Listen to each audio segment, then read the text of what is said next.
అందరికీ షలోం. ప్రభు అయిన యేసుక్రీస్తు నామములో మీ అందరికీ నా యొక్క శుభాశీస్సులు. ఈరోజు ఒక ప్రశ్న అడిగాడు, ఏంటంటే యేసు ప్రభు ఎందుకని 3 రోజులు సమాధిలో లేడు అని. యేసు ప్రభు సమాధిలో 3 రోజులు ఉన్నాడు అన్నాను నేను. ఎందుకంటే ఇదే ప్రశ్న నన్ను మలేషియాలో, ఎందుకంటే నేను పాకిస్తానీ చర్చి ప్రారంభించాను అక్కడ. ఓకే, ప్రారంభించి అక్కడ పాకిస్తానీ చర్చ్ నడిపేవాడిని. చాలామంది ముస్లింలు వచ్చేవాళ్ళు. వాళ్ళ యొక్క మెయిన్ ఉద్దేశం ఏంటంటే క్రైస్తవులను ప్రశ్నలు అడగాలని.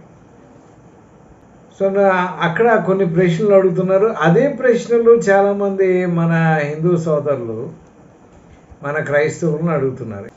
సో ఇవాళ నా జవాబు మీరందరూ కూడా కొంచెం కేర్ఫుల్గా వినాలి. మత్తయి సువార్త 28వ అధ్యాయంలో మనం చదివితే తెలుగు బైబిల్లో ఏ విధంగా ఉందంటే, విశ్రాంతి దినం గడిచిపోయిన తర్వాత ఆదివారంన తెల్లవారుచుండగా. సో మనకి కొత్త నిబంధనలో అనుమానాలు ఉన్నప్పుడు మనకు అవసరమైంది ఏంటి అని అంటే గ్రీక్ న్యూ టెస్ట్మెంట్. ఇందులో అయితే ఏది మార్చలేరు కదా, ట్రాన్స్లేషన్ కాదు కదా, ఇది ఒరిజినల్ స్క్రిప్ట్. సో ఇది చాలా అవసరం. ఇందులో ఏముంది 28వ అధ్యాయం అనేటువంటిది మనం ఒకసారి చూద్దాం. Matthew chapter 28 verse 1 in Greek is ops the sabbaton, te epaphoskosi is mia sabbaton, elthan Mariam he Magdalene kai he al Maria theorizaitan tafon. గ్రీక్లో ఉన్నటువంటి మాట ఏంటంటే ఆప్సెడి సబటోన్.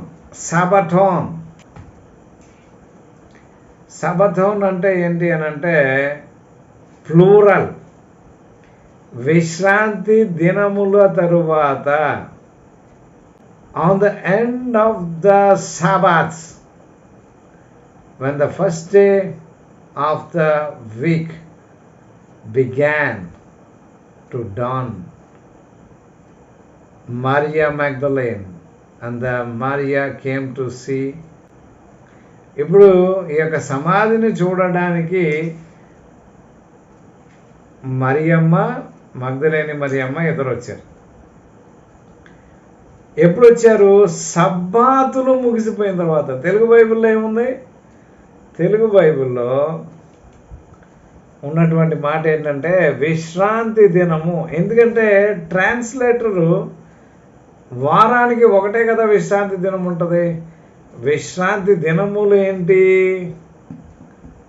గ్రీక్లో పొరపాటున రాశారేమో అనుకుని వారానికి ఒక సబ్బాతే ఉంటుంది అనేటువంటి ఉద్దేశంతో వాళ్ళు చేసినటువంటి పెద్ద మిస్టేక్ ఏంటంటే విశ్రాంతి దినం అని రాశారు.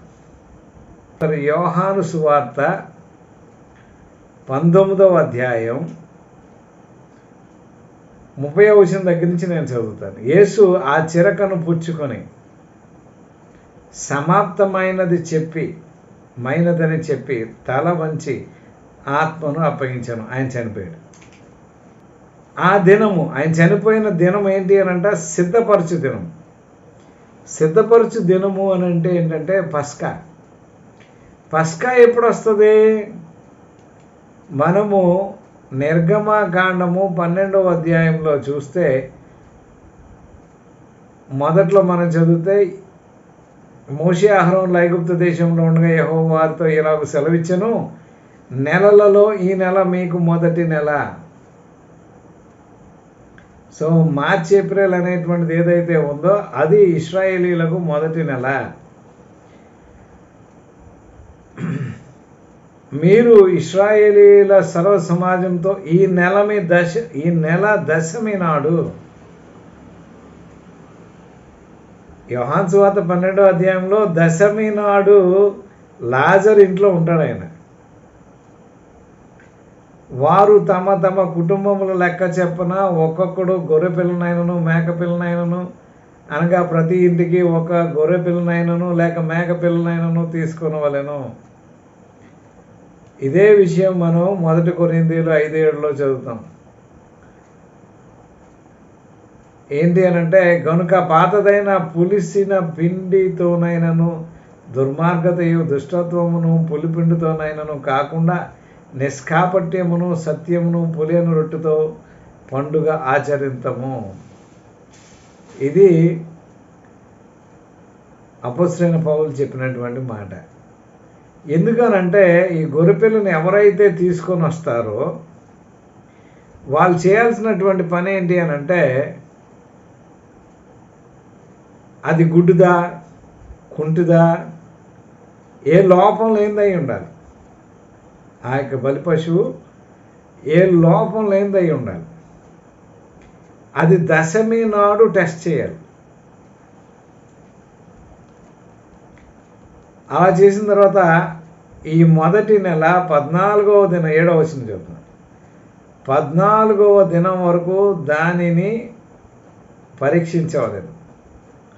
తరువాత ఇశ్రాయేలు సమాజపు వారందరూ తమ తమ కూటములలో సాయంకాలం ముందు దానిని బలి ఇచ్చి దాని రక్తము కొంచెము తీసి దానిని ఇండ్ల ద్వారా బంధపు 2 నిలువు కమ్ముల మీద పై కమ్మి మీదను చల్లి ఆ రాత్రియే వారు అగ్ని చేత కాల్చబడిన మాంసమును పొంగని రొట్టు అంటే పులియని రొట్టు తినవలెను, చేదు కూరలతో దానిని తినవలెను. ఇక్కడ యోహాను సువార్త 19:31 చదువుతున్నాం. ఆ దినము సిద్ధపరచు దినం అంటే యేసు ప్రభువు పస్కా బలిని ఎప్పుడు చేయాలో ఆ రోజునే చనిపోయారు. అక్కడ గమనించండి. మరుసటి విశ్రాంతి దినం అంటే నెక్స్ట్ వీక్ అనే సరిగ్గా చదవండి. మరుసటి విశ్రాంతి దినము మహాదినము గనుక ఆ దేహములు విశ్రాంతి దినమున శిలువ మీద ఉండకుండానట్లు. అంటే ఫస్ట్ విశ్రాంతి దినమున యేసు ప్రభు చనిపోయాడు. రెండో విశ్రాంతి దినాన్ని అంటే పులియని రొట్టెల పండగ కాబట్టి సాయంకాలం 6 నుండి వేరే రోజులోకి ఎంటర్ అయిపోతారు. వాళ్ళని సమాధిలో పెట్టేయాలి. పులిసింది ఏది ఉండకూడదు. ఇశ్రాయేలీలు ఏం చేస్తారంటే ఇంట్లో ఏదైనా పాతది ఉంటే ఇరిగిపోయినాయి లేకపోతే చిరిగిపోయినాయి ఏదైనా ఉంటే ఆ రోజు కాల్చేస్తారు. పాతది ఏది ఉంచరు. అలా చేసి ఆ యొక్క మహా పండగ రోజులోకి ఎంటర్ అవుతారు. అది పులియని రొట్టెల పండగ. ఫస్ట్ది సిద్ధపరచు దినం, రెండవది మహాదినం, మూడవది ఏంటి అని అంటే పులియని రొట్టెల పండుగలో ఉన్నటువంటి ఒక రోజు. ఇది కూడా విశ్రాంతి దినమే. 7 రోజులు విశ్రాంతి దినమే. ఇది అంటే 14వ తారీఖు నుంచి విశ్రాంతి దినమే. మీకు అర్థమైంది కదా. ఆ తర్వాత వచ్చినటువంటిది ఏంటి అని అంటే 7వ రోజు.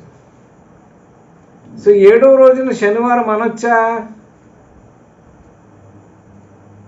అప్పట్లో శనివారం ఉందా? బైబిల్లో అయితే లేదు. శనివారాన్ని సబ్బాత్గా ఆచరించారనేటువంటి మాట లేదు. శనివారం అనేటువంటిది బక్వాస్. శనివారం అనేటువంటి మాట, ఆదివారం అనేటువంటి మాట బైబిల్లో ఉండడానికి వీల్లేదు. ఎందుకంటే ఆ రోజుల్లో లేదు. ట్రాన్స్లేటర్స్ మనకు అర్థం అవడం కోసం రాసినటువంటి పదాలు అవి. సో బహుశా నేను మరి కేజేబీలో ఏముందో ఒక్కసారి చూస్తాను. కేజేబీలో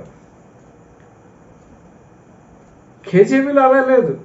in the end of the sabbath as it began to dawn toward the first day of the week. First day of the week, not Sunday.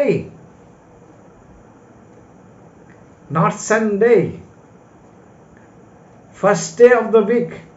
ఎందుకనంటే యూదులకు ఉన్నటువంటి పెద్ద ప్రాబ్లం ఏంటి అనంటే ఈ వారం రోజులకి కూడా వాళ్ళు ఏ పేర్లు పెట్టలేదు. మొదటి రోజు, రెండవ రోజు, మూడవ రోజు, 4వ రోజు, 5వ రోజు, 6వ రోజు, 7వ రోజు అనే ఉన్నది తప్ప వాళ్ళు వాటికి ఆదివారం, సోమవారం, మంగళవారం అని పెట్టలేదు. సో గ్రీక్లో కూడా రాయబడినటువంటిది ఏంటంటే first day of the week. not Sunday. Okay, Jesus died on 14th of the day and he has risen kada on the first fruits day. మొదటి కొరింథీయులు కదా 15వ అధ్యాయం 23వ వచనం. But every man in his own order, Christ is first fruits.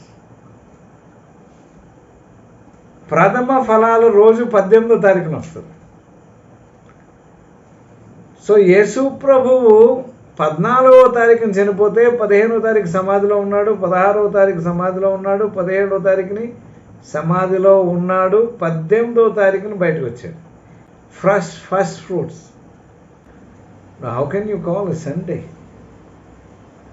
ఎందుకంటే యూదుల క్యాలెండర్లో సండేయే లేదు. ఈ యొక్క గ్రీక్ క్యాలెండర్లు, గ్రీక్ పేర్లు పట్టుకొచ్చి, గ్రీక్ దేవతల పేర్లు పట్టుకొచ్చి బైబిల్ ఎలా రాస్తారు? So it is the mistake of a translator. యేసు ప్రభు చనిపోయినప్పుడు బైబిల్లో మనం సూర్యగ్రహణం వచ్చిందని చదువుతాం. పౌర్ణమి రోజుని సూర్యగ్రహణం ఎందుకు వస్తుంది? అమావాస్య రోజున చనిపోయాడు. 14వ రోజు అంటే అమావాస్య. యేసు ప్రభు మొదటి తారీఖు అని అంటే ఏంటి అని అంటే, ఒకసారి 81వ కీర్తన 3వ వచనం. Blow up the trumpet on the moon day in the time of appointed on our full moon day.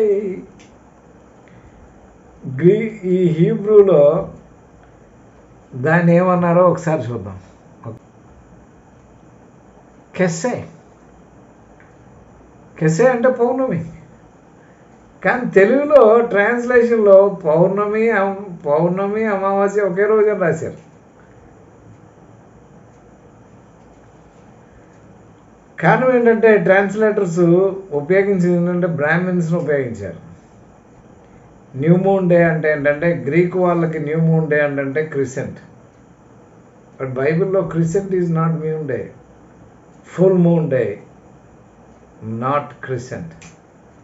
1వ తారీఖు ఫుల్ మూన్ డే. యేసు ప్రభువు చనిపోయిన రోజుని సూర్యగ్రహణం వచ్చిందంటేనే 14వ తారీఖు అంటే అది అమావాస్య అని అర్థం. సో అమావాస్య స్టార్ట్ అయింది ఆ రోజు, 3 రోజులు చీకటి ఉంటుంది. 3వ రోజు వెలుగు ఎప్పుడైతే స్టార్ట్ అయిందో అప్పుడు ఆయన సమాధిలోంచి బయటకు వచ్చాడు. ప్రథమ ఫలాల రోజు. So 3 days are there. Exodus అంటే నిర్గమాకాండము 12వ అధ్యాయము 2వ వచనం. నెలలలో ఈ నెల మీకు మొదటిది, ఇది మీ సంవత్సరంనకు మొదలు. 3వ వచనంలో ఏంటంటే మీరు మీ కుటుంబం ఒక గొర్రెని ఏర్పాటు చేసుకోవాలి. ఒక గొర్రె ఎక్కువైపోతే ఎంతమందికి గొర్రె సరిపోతుందో అంతమంది కలిపి ఒక గొర్రెని ఏర్పాటు చేసుకోవాలి. కింద మీరు అంటే ఆ గొర్రెపిల్ల భుజించుటకు ప్రతి వారి భోజన పరిమితిని బట్టి వారిని లెక్కించవలెను. సో నిర్దోషమైన ఏడాది గొర్రె పిల్లను తీసుకోవాలి. ఇప్పుడు ఈ నెల 14వ దినం వరకు మీరు దాన్ని ఉంచుకోవాలి. 14వ దినం వరకు దాన్ని ఏం చేయాలంటే వీళ్ళు టెస్ట్ చేయాలి, గుడ్డుదా కదా. ఇది ఎక్కడ ఉంది? లేవీకాండం 23వ అధ్యాయం. ఒకసారి వినండి, నేను ఆడియో పెడతాను. నియామక కాలములు నియమించిన కాలములను బట్టి మీరు చాటింపవలసిన పరిశుద్ధ సంఘపు దినములు ఇవి. మొదటి నెల 14వ దినమున సాయంకాలమందు యెహోవా పస్కా పండుగ జరుగును. ఆ నెల 15వ దినమున యెహోవాకు పొంగని రొట్టెల పండుగ జరుగును. 7 దినములు మీరు పొంగని వాటినే తినవలెను. మొదటి దినమున మీరు పరిశుద్ధ సంఘముగా కూడవలెను. అందులో మీరు జీవనోపాధి అయిన 14వ తారీఖు 7 దినములు మీరు యెహోవాకు హోమార్పణము చేయవలెను. 7వ దినమున పరిశుద్ధ సంఘముగా కూడవలెను. అందులో మీరు జీవనోపాధి అయిన ఏ పనియూ చేయకూడదని 7 దినాలు వారితో సబాతే. చెప్పుము. మరియు యెహోవా మోషేకు ఇలాగ సెలవిచ్చెను, నీవు ఇశ్రాయేలీయులతో ఇట్లనము, నేను మీకిచ్చుచున్న దేశమునకు మీరు వచ్చి దాని పంటను కోయినప్పుడు మీ మొదటి పంటలో ఒక పనను యాజకుని యొద్దకు తేవలెను. యెహోవా మిమ్మల్ని అంగీకరించినట్లు అతడు యెహోవా సన్నిధిని ఆ పనను అల్లాడింపవలెను. విశ్రాంతి దినమునకు మరుదినమున యాజకుడు దానిని అల్లాడింపవలెను. ప్రథమ ఫలాలు రోజు అంటే ఏంటి అని అంటే 14వ తారీఖుని పస్కా రోజు. ఆ రోజుని గొర్రెపిల్లను బలి ఇవ్వాలి. అవునా? 15వ తారీఖు పులియని రొట్టెల పండుగ. ఇప్పుడు ఇందాక మనం యోహాను సువార్తలో చూసాం కదా, 15వ అంటే ఆ దినము సిద్ధపరచు దినము, మరుసటి విశ్రాంతి దినము మహాదినం అంటే పులియని రొట్టెల పండుగ. అదే మెయిన్ పండుగ. ఆయన్ని ఆ రోజు 6 గంటల కంటే ముందు యేసు ప్రభుని సమాధిలో పెట్టేశారు. సో పులియని రొట్టెల పండుగ రోజుని సమాధిలో ఉన్నాడు. ఓకే, ఆ తర్వాత వచ్చేటువంటి రోజు మామూలుగా పులియని రొట్టెల పండుగలో వచ్చేటువంటి మామూలు రోజే, మహా పండుగ రోజు కాకపోవచ్చు, కానీ అది కూడా పండుగ రోజే. 7 రోజులు చేయాలి కదా. ఆ తర్వాత వచ్చేటువంటిది మామూలుగా వచ్చేటువంటి సబ్బాతు, నిజంగానే సబ్బాతు అంటే 7వ రోజు. ఆ తర్వాత వచ్చే సబ్బాతు తర్వాత వచ్చే రోజు మనం చూసాం కదా, సబ్బాతు తర్వాత వచ్చేటువంటి రోజే ప్రథమ ఫలాలు. అంటే ఇక్కడ పాత నిబంధనలో ఎలా ఉందంటే పనను అర్పించు రోజు అని. సో అది ప్రథమ ఫలాల రోజు. సో ఆ విధంగా మీరు చేయాలని చెప్పి అక్కడ చెప్పడం మేము చూస్తాం. ఇక్కడ లేవికాండం 23:15 మీరు విశ్రాంతి దినమునకు మరునాడు మొదలుకొని అనగా అల్లాడించు పనను మీరు తెచ్చిన దినం మొదలుకొని 7 వారములు లెక్కించాలి. మళ్ళీ 7 వారాలు లెక్కించాలి.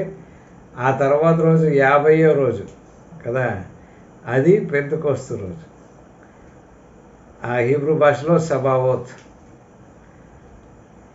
సరే, ఈ విషయాలన్నీ కూడా మీరు జ్ఞాపకం ఉంచుకోండి.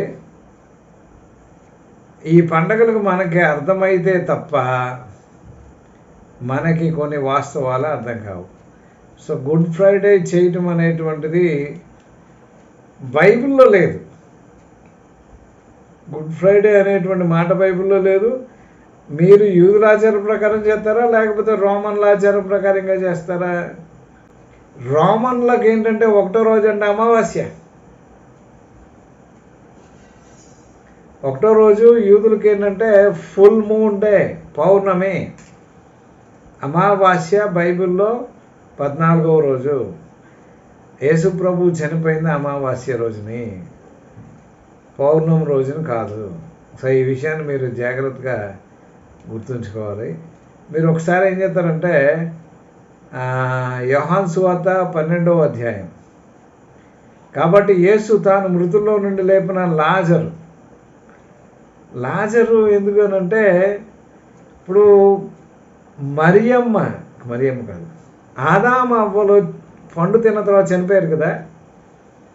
చనిపోయారా లేదా? చనిపోయి ఉండాలి. అప్పుడు దేవుడు వచ్చి ఏం చేశాడు అంటే ఆదామా అన్నాడు. ఇక్కడ అదే జరిగింది. ఏం జరిగింది అని అంటే, లాజరు సమాధిలో ఉన్నప్పుడు లాజరు బయటికి రానంగానే లాజరు బయటకు వచ్చేసాడు. సో ఆదామా అనేటువంటి మాటలు ఇద్దరు ఉన్నారు. స్త్రీ ఉన్నది, పురుషుడు ఉన్నాడు. ఇషా ఇద్దరు కలిపితే ఆదాం. సో ఆదామా అని పిలిచినప్పుడు ఇద్దరు లేచిపోయారు. చనిపోయిన వాళ్ళు ఇద్దరు లేచిపోయి వచ్చారు. సో వాళ్ళు చనిపోయారు. ఓకే, సో మన సబ్జెక్ట్లోనికి వచ్చేస్తున్నాము. ఇది కూడా కవర్ అవుతుంది. ఇప్పుడు మృతుల్లో నుండి లేపిన లాజరు ఉన్న బేతనీయకు పస్కా పండుగకు 6 దినములు ముందుగా వచ్చాను. అంటే పస్కా పండుగ ఎన్నో రోజు? 15th డే కదా. అంటే వీళ్ళు పులియన్ రొట్టెని పండుగనే పస్కా అని అంటున్నారు. సో 14, 13, 12, 11, 10, 9th ఎక్కడ ఉన్నాడు ఆయన?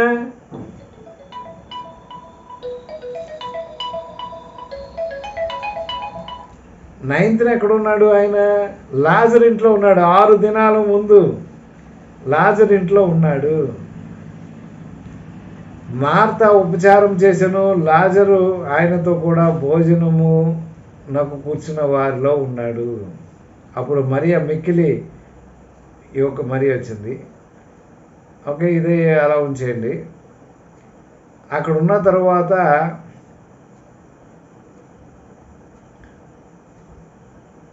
12వ వచనం చూడండి.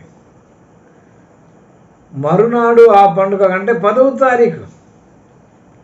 ఇందాక మనం ఎగ్జోడస్లో అంటే నిర్గమాకాండం 12వ అధ్యాయంలో చూసాం. దశమి నాడు మీరు గొర్రెని ఏర్పాటు చేసుకోవాలి. అంటే దశమి నాడు తర్వాత రోజు ఏం జరిగింది అని అంటే, మరునాడు ఆ పండగకు వచ్చిన, ఏ పండగకు వచ్చారు వీళ్ళు? గొర్రెను ఏర్పాటు చేసుకున్నటువంటి పండగకు వచ్చారు. బహుజనులు యేసు యెరూషలేములో ఉన్నాడని విని, యెరూషలేము వచ్చుచున్నాడని విని ఖర్జూరపు మంటలు పట్టుకుని ఎదుర్కొనబోయి, ప్రభు పేరట వచ్చుచున్న ఇశ్రాయేలు రాజు స్తుతింపబడును గాక అని కేకలు వేశారు. ఇది చాలా అద్భుతమైన విషయం. ఏంటంటే బషెం హాబా, ప్రభు పేరట వచ్చేటువంటి వాడా నీకు స్వాగతం.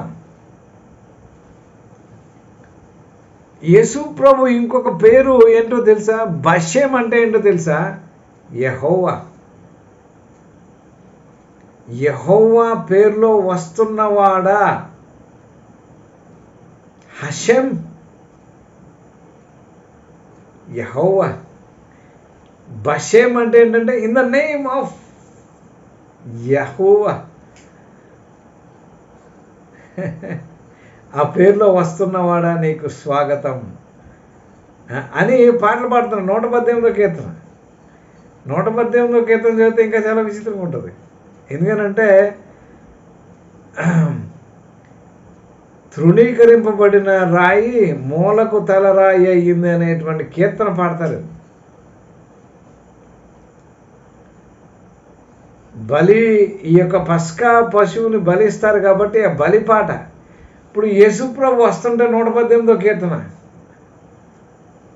బారో హాబా ఆడోనాయ్. ఇప్పుడు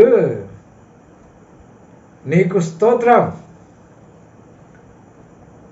కదా, బషెం ఆడోనాయ్, యెహోవా పేరట వస్తున్నటువంటి నీకు స్తోత్రం అని ఆయనను యెహోవా అనేటువంటి పేరులో స్తుతిస్తూ, మెలక్ ఇశ్రాయేలు రాజు అని చెప్పి స్తుతిస్తూ పాడినటువంటి రోజు 10వ తారీఖు దశమి నాడు.